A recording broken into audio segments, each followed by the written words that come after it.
and welcome to Commitment Issues, or welcome back to Commitment Issues. It's been a while.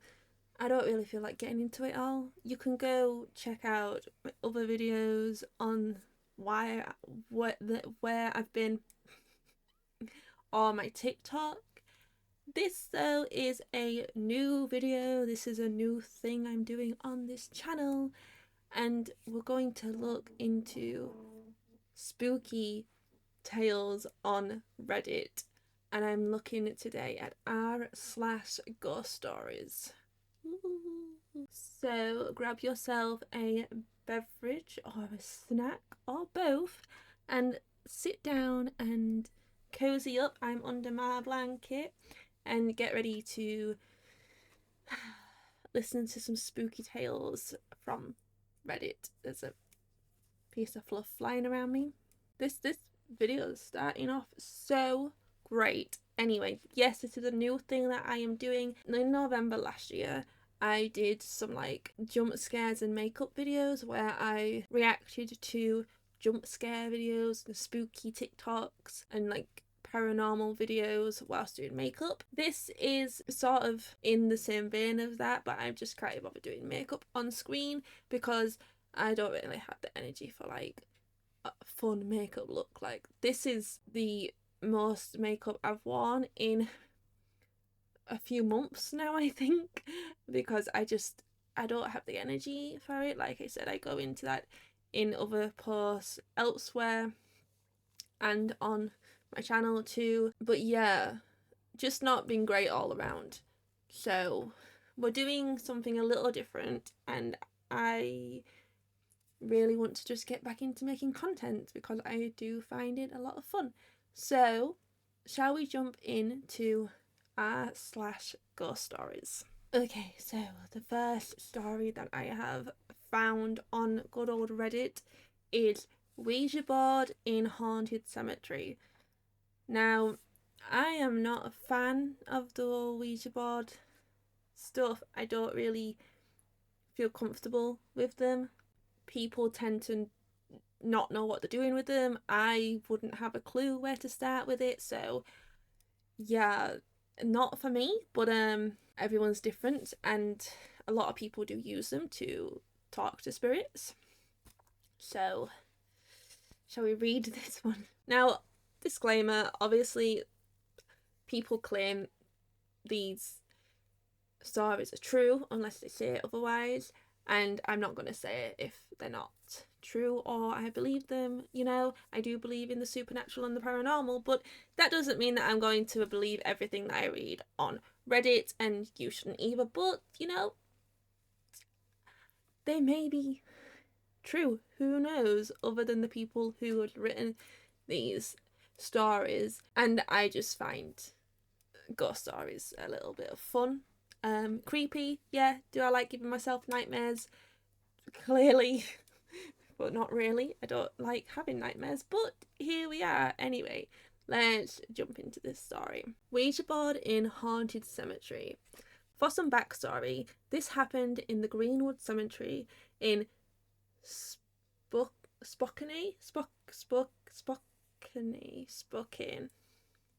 Washington. The Greenwood Cemetery here is locally famous for being haunted.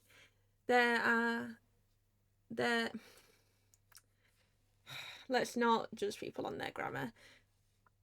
I will inwardly be judging people on their grammar, but let's see.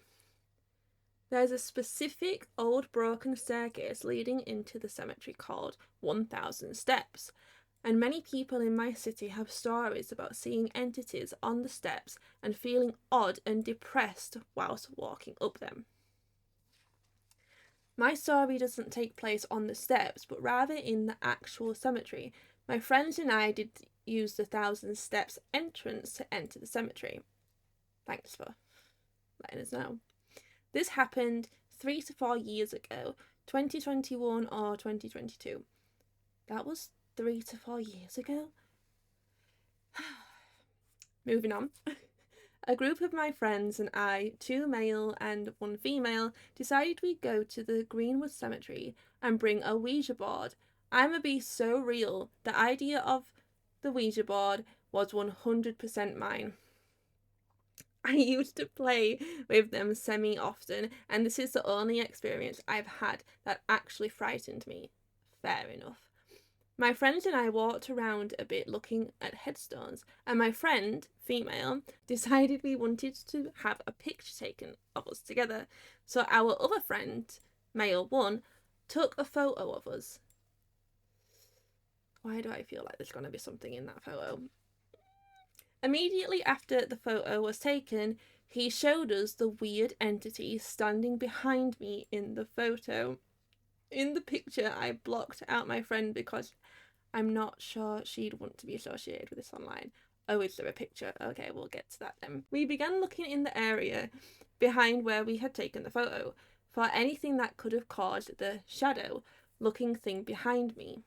He decided to take a picture of the area directly behind us to see if anything would pop up again. Nothing did. In the first photo, the entity photo, on the right side of me you can see the headstone of the second photo slightly beside my legs, although I am blocking majority of the headstone. Okay. After we decided, yeah, no, that's definitely a ghost, we moved closer to the way we came in. There was a large cement circle on the ground, probably 10 to 15 feet in diameter, and we all sat there and talked for a bit. I brought out the Ouija board and asked if anyone wanted to try it with me. Turns out I'm the dumb white friend from horror movies, because every friend present said no. We were all a bit on edge due to the picture. I decided I'd play it by myself. God. I am a very observant and down-to-earth person. I usually notice things that are weird before my friends do, but for some reason whilst playing with the Ouija board that night, it felt like my brain had gone a bit fuzzy. Oh dear. I mean, it could be 100 reasons for that, but almost like my defences were completely lowered as soon as my fingers were on the planchette, the little weird triangle thing. I began asking my typical Ouija board questions. Is anyone with me? Am I alone? How old are you? Did you live on Earth as a human? Etc. Okay. The spirit was only sliding the planchette to yes, or the letter U. I didn't catch on, but my friends did. I asked the spirit, is there anything you'd like to tell us? The planchette circled the letter U again. I asked, is there something you want? Once again, circled U. I still, at this point, did not realise fully what the spirit was saying.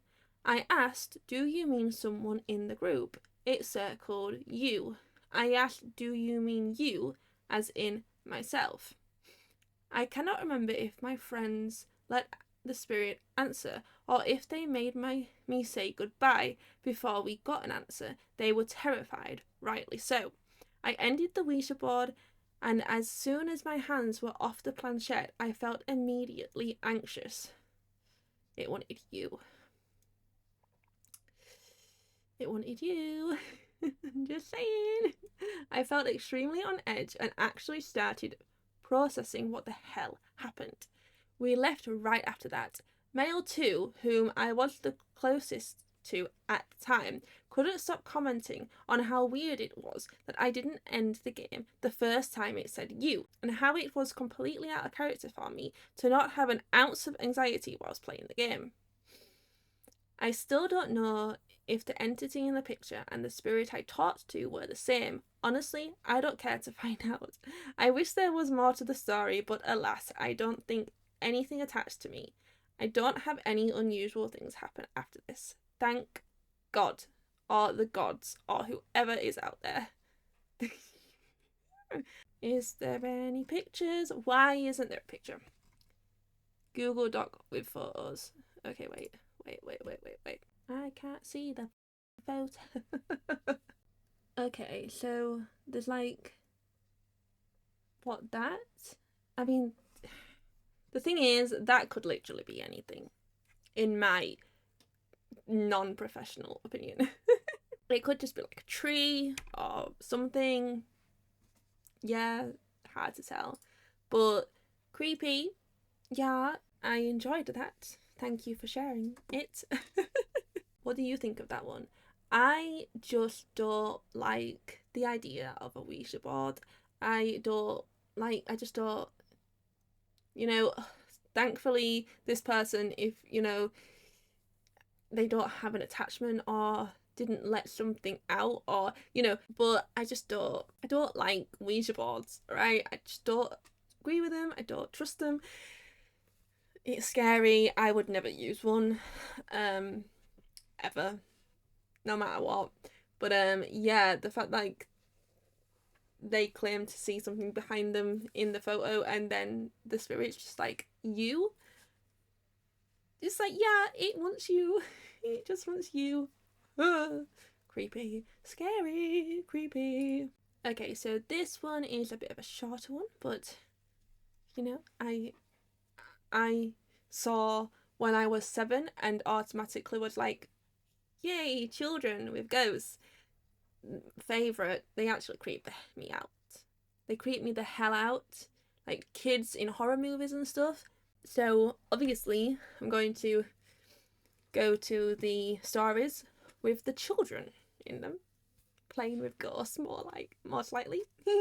Anyway, next. Ugh. My own ghost story. When I was 7, we lived in a place that didn't get much snow. So, as you can imagine, when I heard we would get snow, I was ecstatic. Me and my sister decided that we would stay downstairs next to a big window to wait for the snow as we were waiting for Santa. Sometime between 9 and 10, I'm guessing PM, my sister had fallen asleep, but I was still awake. If you recall, I was 7 and still getting over my fear of the dark. Getting over it? I've never got over that. Good for you. Whether it was my fear or not, something felt off. We were laying in a room in front of the stairs leading up to my parents' room. The ceiling dropped down at the bottom of the stairs. I was looking around when the light of a car passing by brought my attention to the stairs. Hanging from the ceiling was this ball of white. It wasn't bright, but it was there. I looked at it for a while. It had 2 arms and one unnaturally big smile. As a child, I thought monsters could only hurt you if you feared them. I waved at it. It came a little closer. It moved to the side.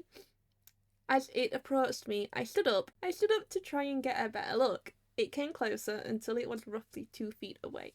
I bolted up the stairs and into my parents' room, where I squeezed in between them. I looked out into the hallway, scanning for it. The last thing I believe it to be that I saw were some claws grasping on the ledge of the stairs.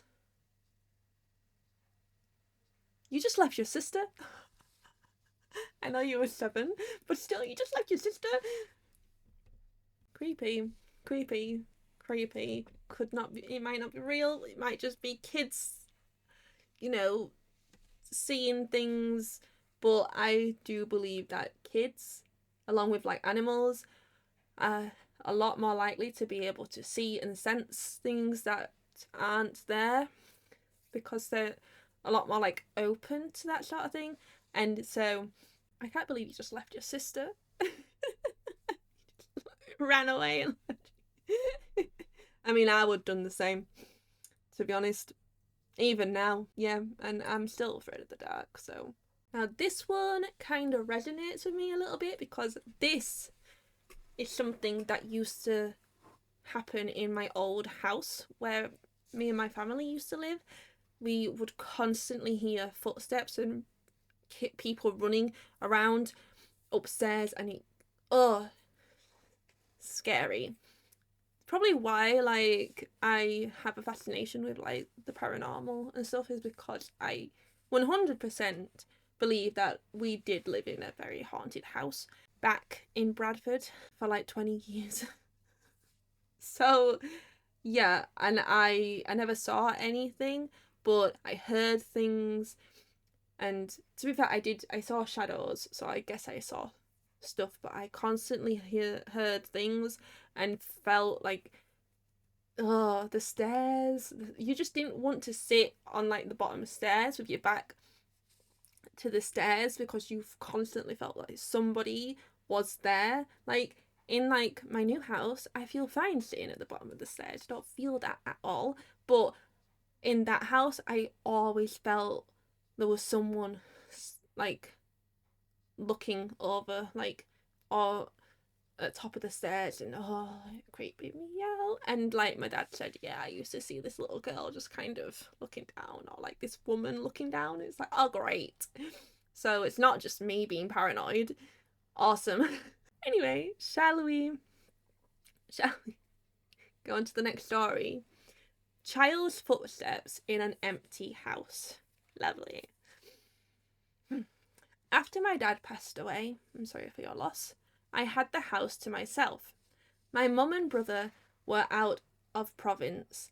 Older sister had moved out and my younger sister was at a friend's. Oh God, so you're by yourself. See, this is something that I still don't really like to this day.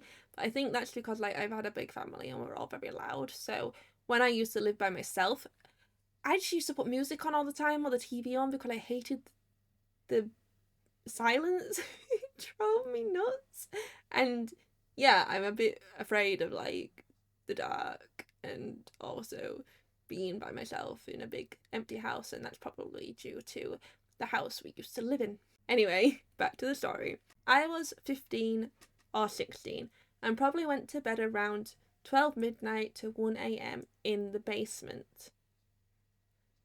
I'm guessing you slept in the basement, but no. My dog was on the bed with me, as well as the cats. Okay, at least you weren't like fully alone and you had animals with you, but that might make it worse because the animals start, like, if they started just barking at a wall, I would freak out. I turned my lamp off. Back in the day, it usually took me more than a few minutes to fall asleep. So I was just laying in the dark, very dark, with my eyes closed. One, you're so lucky that you can just like fall asleep within a few minutes. And two, I would not have slept in the dark if there were no one in the house. I kept my door open for the most part. To one side of my room was a large playroom with linoleum, I can never say that word, tiles. On the opposite side was the bathroom, laundry room, and the stairs almost straight out of my door. Living in the house for many years, you get to know the noises, creaks, and whatnot. Well, this noise I also recognised, but had no explanation for. I very clearly and very loudly heard the slapping footsteps of a child's bare feet on the lino in the playroom coming towards the stairs. So, their room. I was stunned, frozen. There was only about 6 steps, and I did not get out of bed. I have no explanation for what I heard that night except for the boy who my dad used to see just up the stairs looking out the back door. So your dad used to see this kid apparition. Your dad passed and now you see it? Oh, that's not good. I don't feel like that's a good thing. Because here's my little like take on this. If it was just a regular old spirit, you would have probably seen it or heard it. You know, if it was like a proper haunting of a spirit, you probably all may have like heard something. But because your dad said like he always saw this boy, and then your dad passed and now you see it, and this is the first time you've ever seen this boy or like heard, you know, something, I would be sage, everything. Like, I don't know, how do you cleanse a house? Incense, just get a priest.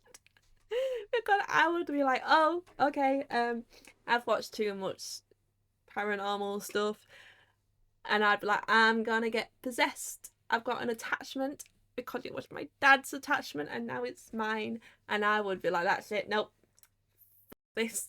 Or maybe it's just a little boy who wants to play with you. Could just be that. bad entities and like demons and stuff are known to pretend to be children. Just FYI. Letting you know there. This one has a very interesting title. It Wants Me Back. It sounds like something from a friggin' horror movie. Like, that could be the title of like a horror novel.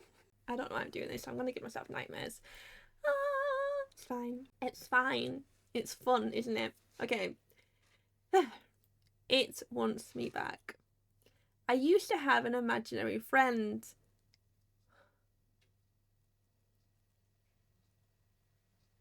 I don't know why this has already given me the chills. I'm literally chilling up. Like, no. No. Like most children, I made one up. An unseen guardian who watched over me when I was afraid. I never gave him a name, but I always felt him there, just beyond the edges of my vision, like a comforting shadow. When the nights were too dark, when fear pressed against my chest like an iron weight, I would call for him in my mind, and he would come. This is so well written. Even if this isn't real, just like, this should be like a short story or something. I mean, it's only one paragraph in, but that was a very well written paragraph. As someone who has a master's and a bachelor's in creative writing, I'm just saying, it's a very well written paragraph. I never saw him, never heard him, but I felt him, and that was enough. But then we moved. A new house, a new life, and eventually I stopped calling for him.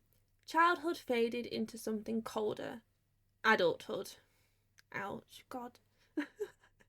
The quiet reassurance of his presence vanished, and I told myself it was because I had grown up. But I still thought about him, and then, a few months ago, I felt him again. It was subtle at first, just a flicker of familiarity, a whisper of the presence I had once known. My heart leapt at the thought. He was back. After all these years, he had returned to me. But something was wrong. Something inside me, something instinctual and raw, screamed that this wasn't right. That what had come back wasn't him. It looked like him, it felt like him, but I knew, deep in my bones, I knew. It looked like him. You just said that you never saw him, or like, you couldn't. So, if this was a creative writing course, I would be like, continuity issues, but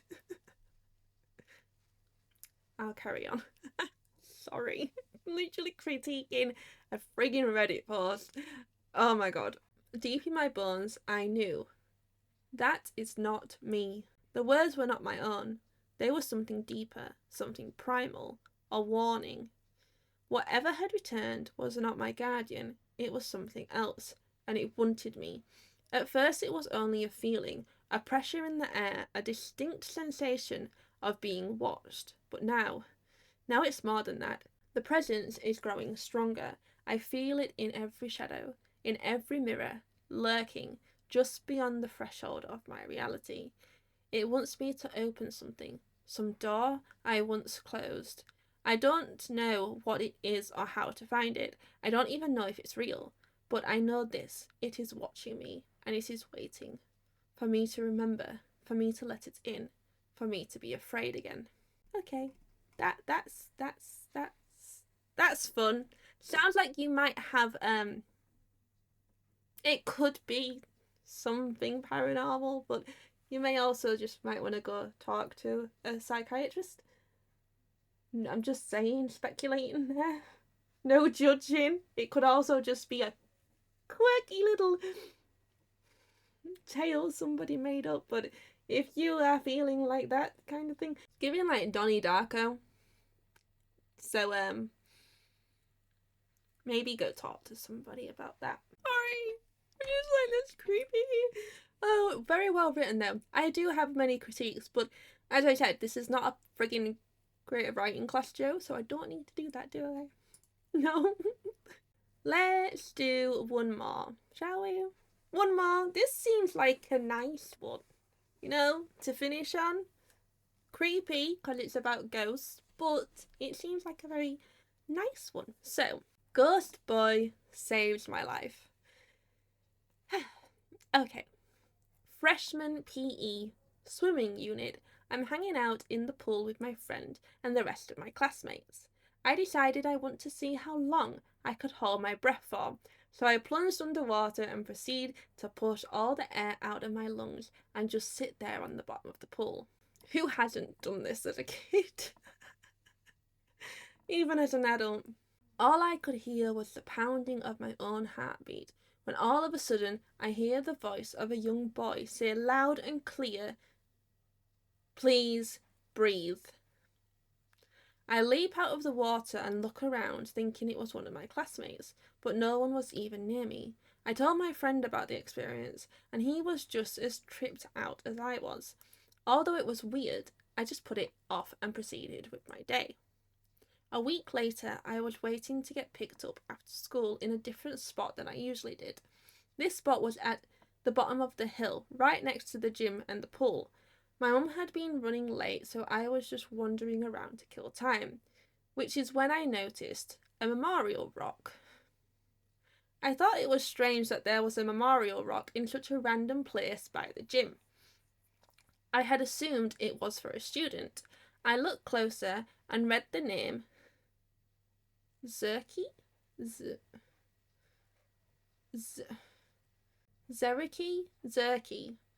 Okay, sorry for mispronouncing that. Zerky Rainey. Thinking it was interesting and kind of sad, I took a picture of it and sent it to my friend, the same one from the pool. He texted me back almost immediately with a chilling message. Look at the death date. I looked down and read it when my heart stopped cold and my body went completely numb. The death date said September 12th, the exact same day I had had the experience in the pool, where a young boy had told me to breathe. Okay. Naturally, when I got home, I pulled out my computer to look up Zerky Rainey. Turns out he was a 4-year-old boy who was run over by a truck right there where the plaque stood. Aww. I always felt like that day I had scared the boy into thinking I would die, just like he did. Obviously, I was nowhere near drowning, but a 4-year-old wouldn't know that. The voice was so clearly a young boy, and I'll never be unable to hear it. His father actually wrote a book called Letters to Zerky, which I've read, and it's a beautifully sad novel. I'll never shake the feeling that the little boy saved my life.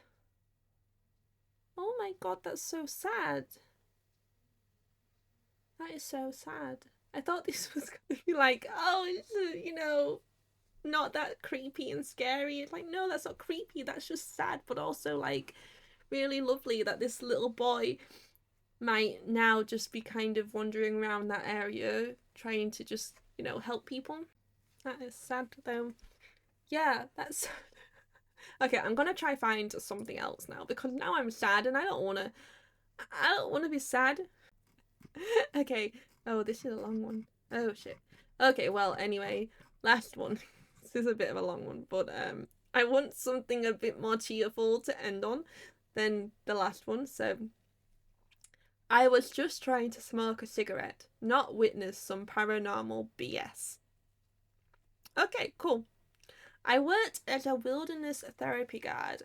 Try that again. I worked as a wilderness therapy guide for a primitive living skills program. Okay, spending weeks at a time leading kids through the backcountry, teaching survival skills and making sure no one wandered off into oblivion. Every morning, my supervisor, Jay, sent GPS coordinates for the next campsite, and we would pack up our packs and move. I never knew exactly where we were headed until I got the text, except for this place. This was the only site I had memorized, just so I could avoid it.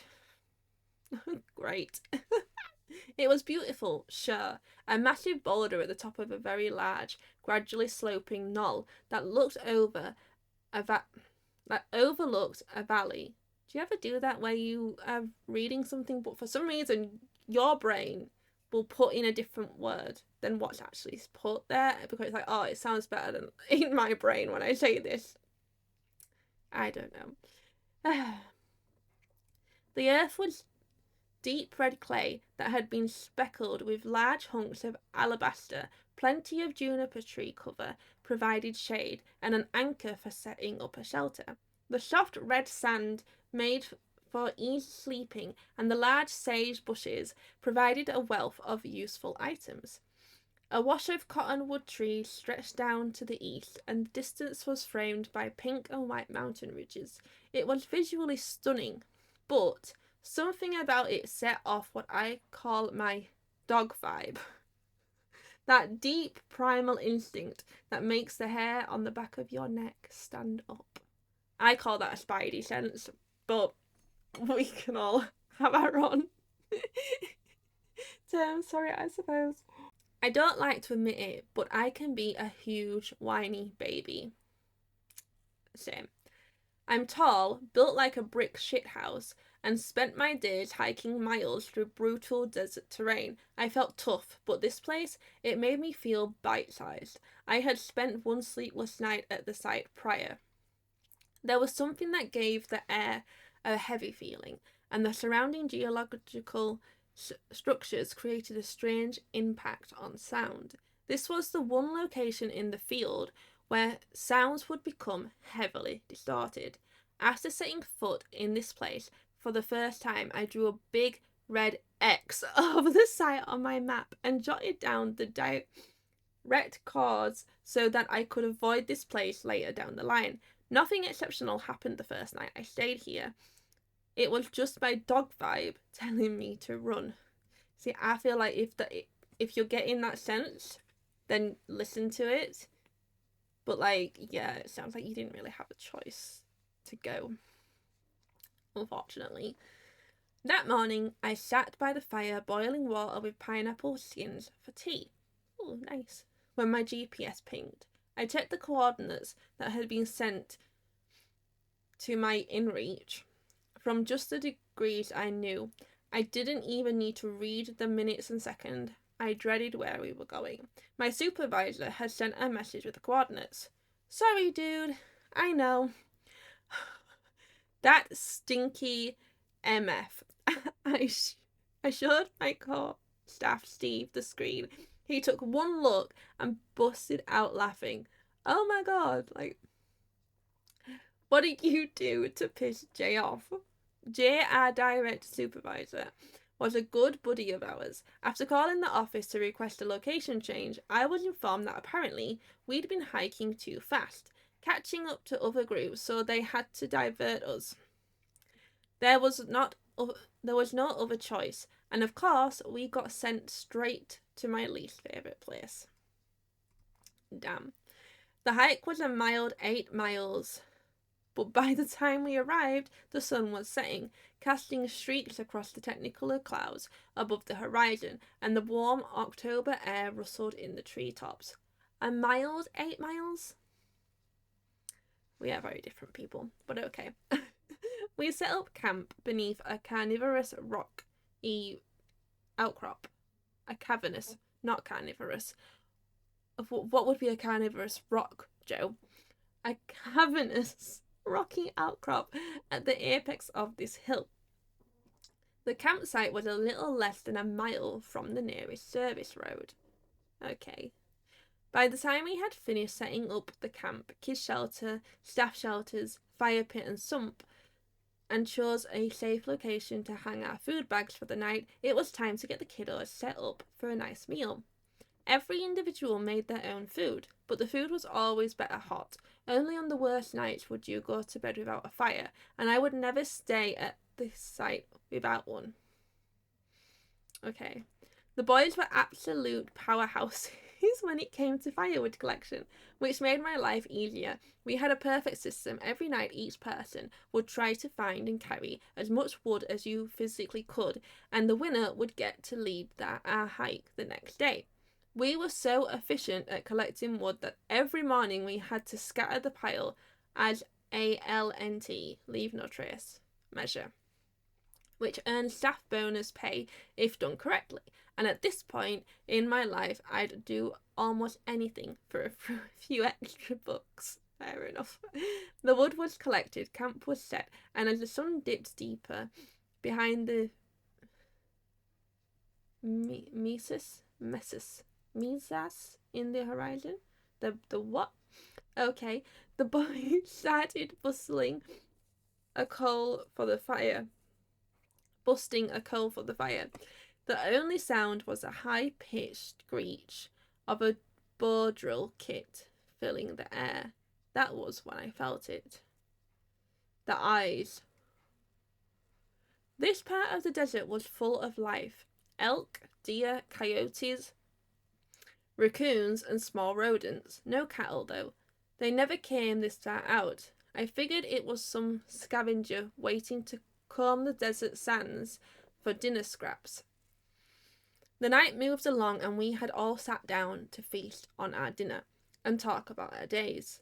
Part of the program was telling a fable or parable at some point in the day and having a group discussion about it.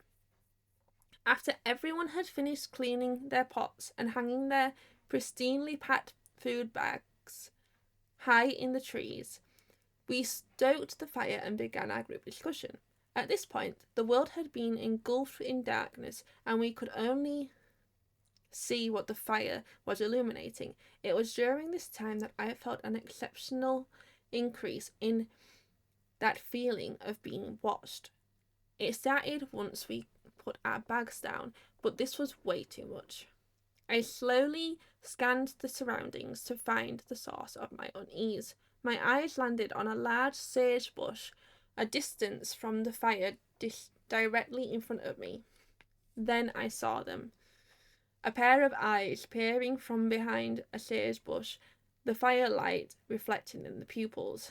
Only they weren't animal eyes. They were human.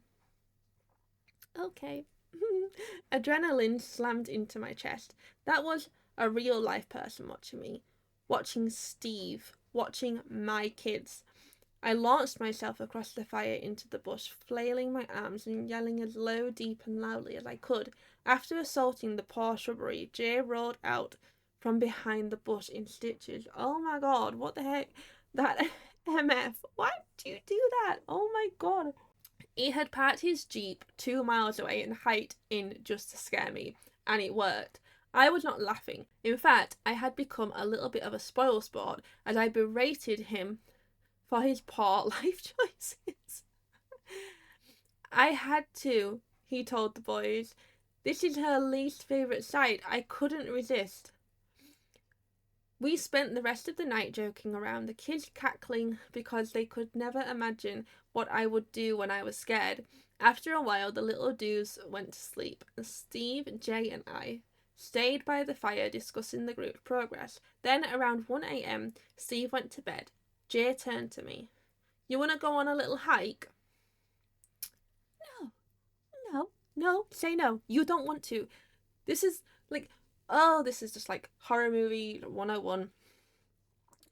We walked 30 minutes up a ridge, following the service road to a little vista overlooking the entire valley. The desert stretched out below, reflecting silver in the waxing gibbous moonlight. Jay, being Jay, pulled out a pack of contraband cigarettes. Massive no-no in the field, but I was a filthy nicotine rat and not about to say no. If my supervisor wanted to give me contraband, fine by me. We sat on a rock, backs to the road, lighting up. We talked about everything while taking long drags. We were on our second cancer stick when from the hill we saw headlights. A pair of round, white, yellow lights appeared over a ridge, climbing the incline 500 yards away. There was something about this set of lights that sent my dog vibe into hyperdrive. There was a pit in my stomach, but I thought it was just the anxiety of being caught red-handed with a cigarette. At this hour, it could only be a few things. And assuming from the headlight shape, it looked like a Jeep. It was probably the vehicle of a hunter scoping for the best spot to land their tag. Or someone lost. I remembered that it couldn't have been a company vehicle. We would have known if the company's transport vehicles were coming out to meet us, so the anxiety should have left at this point, but it was just increasing ever so slightly. Something was off. The car wasn't making a sound. No engine, no tyres on dirt, no brakes squeaking, and in the desert, you could hear everything. The lights gradually floated forward, stopping 50 yards away. We shielded our eyes against the glare. We kept smoking. If it was someone from our company out this late, they would have been one of our friends and wouldn't care. But maybe it was just someone in need of directions. Then, as we got up to walk towards them, the lights moved back, still 50 yards away. We kept approaching, but the distance between us and the car stayed exactly the same. Okay. We paused our advance, taking in what we were looking at, and noticed the road curved left, descending down the hill, but the headlights. They were dead ahead. They were not following the road. This vehicle was not following the road.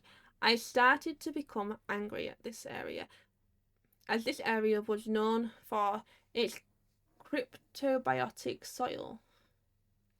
And it's known that you tiptoe on the crypto if you have to touch it at all. What? How could someone be so obtuse that they would obliterate a colony of microorganisms that has been building its fortress for decades, up to hundreds of years? I regained focus of what was happening and waved my arms to signal the vehicle to stop. I looked down at where we were standing to see if maybe they had lost the road by backing up. I wanted to follow the tyre tracks to see if any damage was done, and where we were standing now, the headlights had been.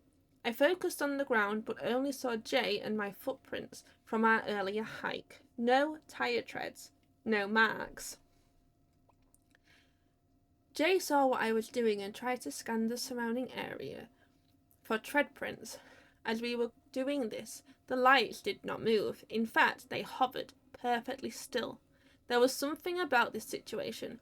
Might have been related to my prior adrenaline dump earlier in the evening, where I felt the most dread and impending doom I have ever felt. Tears started flowing from my eyes, but I had no way to control them. I was not sad. Maybe it was just because of fear. I grabbed Jay's arm. He looked at me. Neither of us spoke. We were each planning what next to do in our heads, thoughts moving far too quickly to try and say something out loud. Then the lights split apart. One veered left, the other right. They drifted slowly into the open desert, bobbing slightly up and down as they faded. The desert swallowed them whole. After standing in silence, acknowledging that we had both seen it and we were not insane, we turned back toward camp, hyper-vigilant as hell.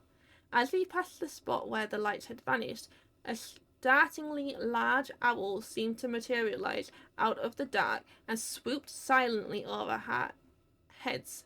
Jay flinched hard. Ha! I believed this was the universe paying him back. I'd never seen him react like that. I wasn't scared of animals, but Jay looked like he'd just seen a ghost. The chatting that we had been doing prior to seeing the owl had ended, and we made it back to camp in silence. I scrawled into my bag next to the snoring Steve, and Jay grabbed his pack and set up his little nook fairly close to ours. I don't remember drifting into sleep, but I do remember waking up to the sounds of Scrub Jay's chirping in the trees above us. In the early morning, before the kiddos woke up, Jay, Steve and I roused the fire before it was time to send Jay on his way. As the gentle woman I am, I walked Jay back to his jeep. Once we were far enough from camp, I broke the silence. What the actual happened last night? Jay didn't laugh. I've seen some weird stuff before, he admitted. 4 years in the field, and yeah, I'm suspicious as hell. I'm just glad we got back in one piece, but I can see why you don't like it here. That's when he told me about owls. They're an omen of death, but not bad luck necessarily, he said, at least in my culture. I reached forward and gave him a quick hug while saying, "Welp, thanks for coming out last night, man, and I'm sorry for launching myself before I realised you were there." He laughed, remembering how he provoked me to Hulk smash a sagebush, and that eased the tension. After a few minutes of joking, we parted ways. There was another week of hiking till I finished my shift, but it was uneventful, and nothing strange or weird happened. I still think about this every now and then, but I never stopped wondering. There was no tire tracks, no sound, just lights in the desert that shouldn't have been there. Okay, so he had one comment, which I found quite interesting. Lights like these have been seen around the world. Think Martha lights, Brown Mountain lights, etc. Don't know what they are, but okay. They often seem sentient and behave similar to animals, showing curiosity and fear. No one has ever reported being harmed by any of them, but at least one person reported a light from the Martha area following him while he drove in his pickup truck before veering off into the desert again. Some owls have just recently been proven to bioluminesce and have been seen doing so while hunting and resting. Wait, is that true? Is that true? Do owls